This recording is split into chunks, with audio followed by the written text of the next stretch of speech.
Hey guys, last time we introduced the definite integral and discussed its properties. Now in section 5.4 we will discuss fundamental theorem of calculus. Learning objectives are: we will discuss mean value theorem for definite integrals, and then we will discuss fundamental theorem of calculus, which will have two parts, and then as an application we will discuss how to compute total area. Mean value theorem for definite integrals. The theorem says that the average value of the function on AB is equal to f of c for some c. So I'm not going to prove it, but I will sketch a graph of a function and try to convince you why it's correct. First of all, from min-max theorem, we know that this definite integral is between b minus a times the maximum of the function and b minus a times the minimum of the function. Now if I divide through by b minus a, what I see is this average value is between maximum of f and minimum of f, right? So let's say that I have a graph, and let's say that here's my minimum, and somewhere I have a maximum. Here's my minimum, here's my maximum, and then my average will be somewhere in between, right? So basically it might be, let's say that this particular point is somewhere here, right? But then it means if I look at my x-axis, that which corresponds to that average, that's what I can denote by c, right? So then my f of c will be equal to this average. This is not a proof, but this is roughly what's going on here. Let us see the mean value theorem in action. So we want to show if the function is continuous and if the integral happens to be 0 over this interval AB, then there exists at least one point on interval such that f of x is going to be 0. This is like an intermediate value theorem, right? For continuous functions. Well, by mean value theorem, but not for functions, but for integral, right? For integral, what do we get? We have that there exists some c, there is some c in this interval AB such that f of c is going to be equal to the mean value, which is b minus a times the integral f of x dx. However, f of x dx integral is 0, so this is 0. So it means there exists some c. That's what we call here x. I call it c. Fundamental theorem of calculus, part 1. If f is continuous function, and let's define capital F of x to be the integral, so from a to x. So x is my variable, and I take the integral with respect to t, f of t dt, right? So t is my variable. Think of x as sort of constant when you take the integral. So this is fundamental theorem calculus part 1 says that this capital F of x is going to be continuous on this interval, provided that little f is continuous. This is first conclusion. The second conclusion is not only it's continuous, but in fact it's going to be differentiable on this open interval AB. So that's the second. And more interestingly, if we take the derivative of this capital F, because it's differential, I can take the derivative, right? So if I take the derivative, so it's the derivative of this integral, it's going to be little f, right? So this is very nice. So what it's sort of telling you that derivative and integral cancel each other, right? In some sense, the derivative and integral, they cancel each other. You're left with f. Okay, so I'm not going to prove it. We'll do examples. So some applications of the first part. Let's say that I have functions given as integrals, and I would like to take the derivative of this y. What's equal to x? So in A, by the fundamental theorem, so let's try to write carefully. So dx integral a x t square plus, sorry, t cube plus 1 dt. What was the first part of the fundamental theorem? Well, the derivative and integral cancel, so you get this function t cube plus 1, but instead of t, I need to replace by x, right? Because my function y is a function of x, so this is going to be simply x cubed plus 1. That's it. So you don't have to sort of take the integral first and then take the derivative. If you do it, if you know how to do it, then you can try it, and you will see that indeed you will get x cubed plus 1. So if you want to check the fundamental theorem. Okay, how about B? So in B, I have integral from x to 5, not from 5 to x, right? However, the fundamental theorem can be applied if you have an integral from a to x. So the lower limit must be constant, the upper limit must be variable x. So what I do is I can swap the limits, right? So let's simply write like y prime. I can write this from 5 to x with minus sign, 3t sine of t dt, and then I take the derivative, right? Now, minus, I can take it out, right? Because the derivative of minus f is minus times the derivative. And then all you have to do is cancel the integral and the derivative and replace t by x. So it becomes 3 times x times sine of x. So I'm not differentiating 3t sine t, right? I'm not applying product rule. I'm not applying anything. So if don't try to attempt like cosine x, etc. No, derivative and integration simply canceling out. This is as simple as that.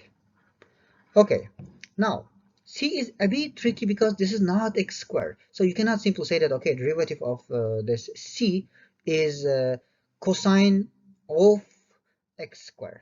It's not. So because we can apply the fundamental if this is x, not x squared, what we can do is we can apply the chain rule. How do we apply the chain rule? Well, here's what I can do. I can let u is equal to x squared, right? And then my function, let's write like f of u, right? That's my y, is from 1 to u cosine t dt. But I'm differentiating with respect to x. So then this df dx, we know that this is f prime of u times u prime. That's the chain rule. Now what is the f prime? Well, because capital F is the integral and derivative will cancel, you get cosine of u times du prime. Now let's go back to the original variable x squared. So this is going to be cosine x squared times u prime. So u is x squared, means this is 2x. Okay, so you see it's not simply cosine x squared, but it's cosine x squared times the derivative of x squared, which is 2x. So you should not forget to apply the chain rule. Great. Now let's do d. So y prime. So first we need to swap.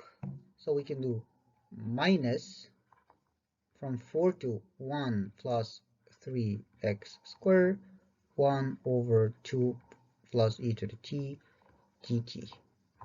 And we have the derivative of this. So this is going to be minus, again, derivative and integral cancel, so you simply have 2 plus e to the, in place of t, I replace 1 plus 3x squared, right? Times the derivative of u. What is u here? It's 1 plus 3x squared. So if you take the derivative, it becomes 6 times x. That's it. Okay, fundamental theorem of calculus, part 2. Again, I have a continuous function. Now, if capital F is any antiderivative of f, if you remember what was the antiderivative, so f is antiderivative of f means if you take the derivative of f, you get little f. That's what antiderivative means, right? Then the integral of little f of x is capital F of b minus f of a. Right, so this is very useful, right? That's one important rule that helps us to find the definite integrals. Without this, we would be doing Riemann sum, right? We would be calculating Riemann sum and then we would be taking the limit, etc. So that's a very long way of calculating the definite integral, but this is a very handy. All you have to do is just find one antiderivative, right? Here it says any antiderivative, so this is just one antiderivative. So if you sort of replace this little f by capital F, so you can rewrite this. So you can rewrite this becomes integral from little a to little b of capital F prime x dx is f of b minus f of a. Okay. So this is the second part. So what's happening is in the previous part we had the derivative of the integral, but here it's the other way around. This is the integral of the derivative. Okay, so there's and the derivative, integral of the derivative is capital F of b minus capital F of a. Let's do some examples. Okay, the integral of cosine x from 0 to pi. So we need to find the antiderivative of cosine of x. What is the antiderivative of cosine of x? So it means for which function the derivative gives cosine of x, right? So that's going to be sine, right? Sine of x. Sine of x. If you take the derivative of sine of x, you get cosine of x. So how we write it, we first find the antiderivative, and then we write from 0 to pi, and then we evaluate at pi and evaluate at 0, and then subtract, right? So this is going to be, what is sine pi? That's 0. Sine 0 is also 0, so this definite integral is 0. Okay, how about the integral of secant x tangent x? Well, we know that the derivative of secant x is equal to secant x tangent x, which means the antiderivative of secant x times tangent x is secant x, right? So we have secant x, and we need to evaluate from lower limit to upper limit and then subtract. So this is becomes secant of 0 minus secant of minus pi over 4. And remembering secant is 1 over cosine, so this is 1 over cosine 0, which is 1, minus this is 1 over cosine minus pi over 4, but minus is not important cosine as it's even, so this is the same as 1 over cosine pi over 4, right? So it's cosine pi over 4 is square root of 2 over 2, so this is 1 minus 2 square root of 2. Okay. Okay, how about the third one? Well, what is the antiderivative of 3 over 2 times square root of x? Well, that is x to the 3 over 2, right? And what is the antiderivative of minus 1 over x squared? Well, that's 1 over x, right? So this is going to be plus 4 over x. And I need to evaluate at 1, at 4, and subtract. So this will give me 4 to the power 3 over 2 plus 4 over 4. So that's when I evaluate x equal to 4. And then I need to evaluate at 1. So 1 to the 3 over 2 plus 4 over 1. And then I need to subtract whatever the sum is. Okay, two more examples. Integral of 1 over x plus 1. So we need to look at the antiderivative. Well, we know that ln 1 plus x in absolute value is antiderivative, right? If you take the derivative of ln 1 plus x, it will give you 1 over x plus 1, right? So this is ln 1 plus 1 minus ln 1 plus 0.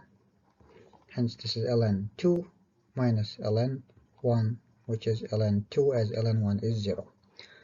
Another interesting integral is integral 1 over x squared plus 1. What is it? Well, again, if you remember the inverse functions, trigonometric functions, you might remember that the derivative of arctangent is 1 over x squared plus 1. Hence, that arctangent is the antiderivative, right? So if I evaluate it at 1, and if I evaluate at 0, what do I get? Well, arctangent 1. So when the tangent is equal to 1, at 45, right? 5 over 4. When the tangent is 0, for which angle it's 0, right? So this is pi over.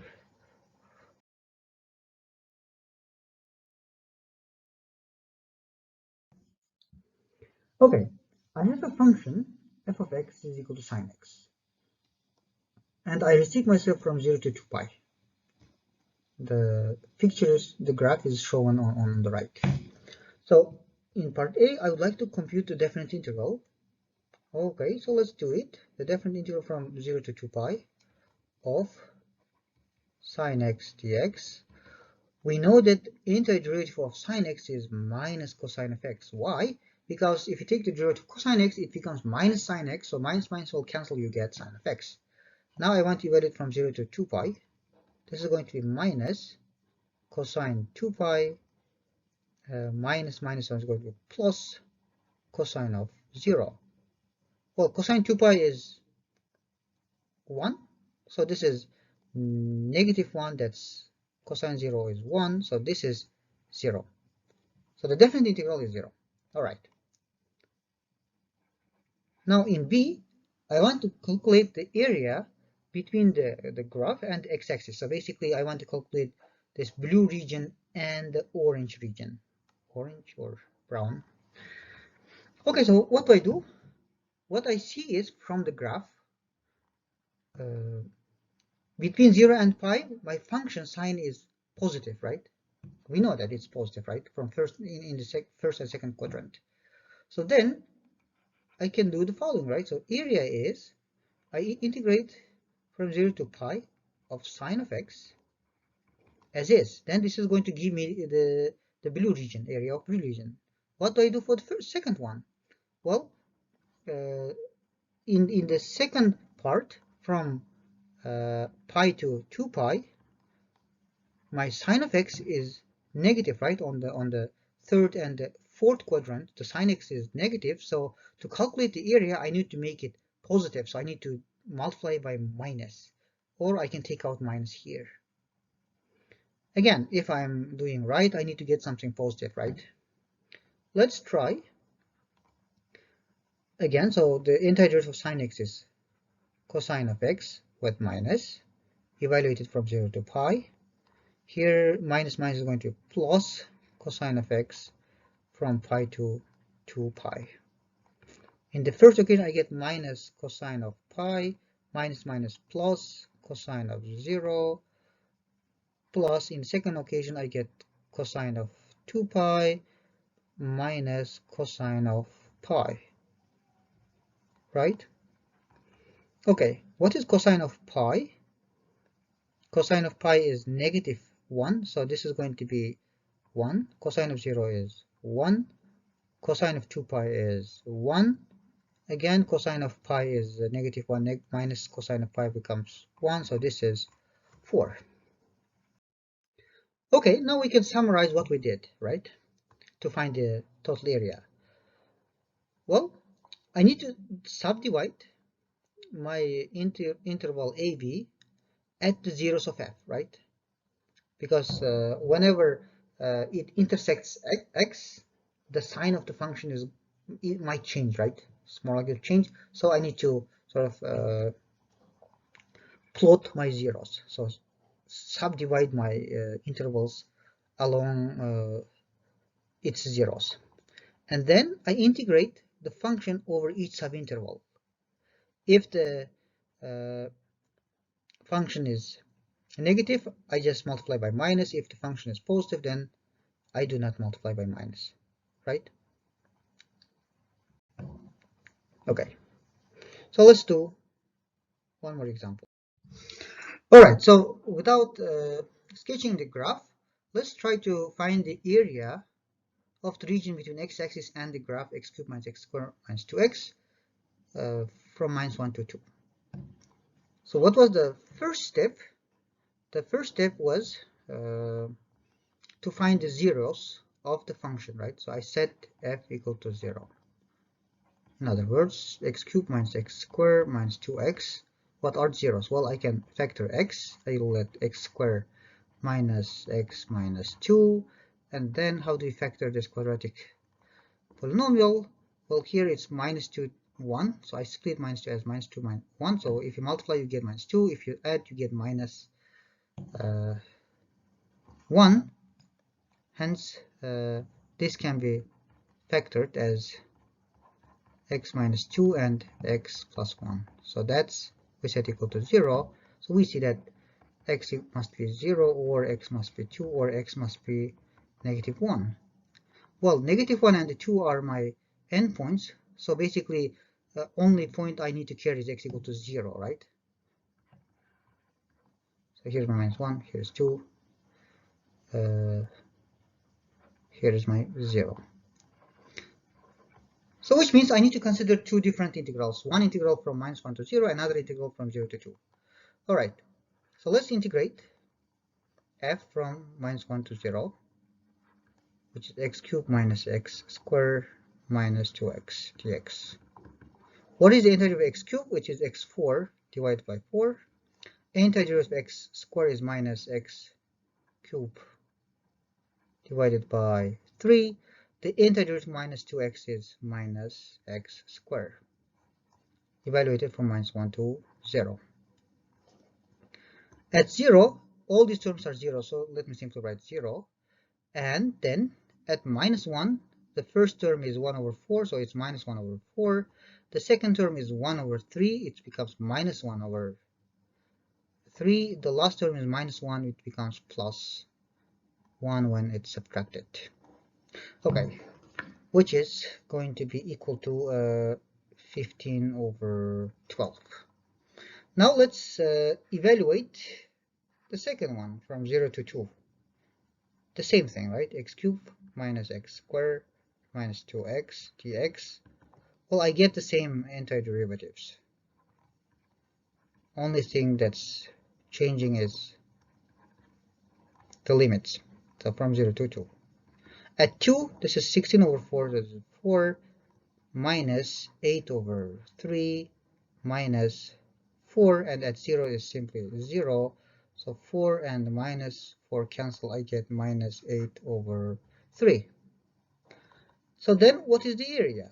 well, area, so I need, whenever I have negative, I should make it positive. So this is going to be 5 over 12 plus 8 over 3, which is 12 is a common denominator, so I multiply it with 4, here is 1, so we get 5 plus 32, which is 37 divided by 12.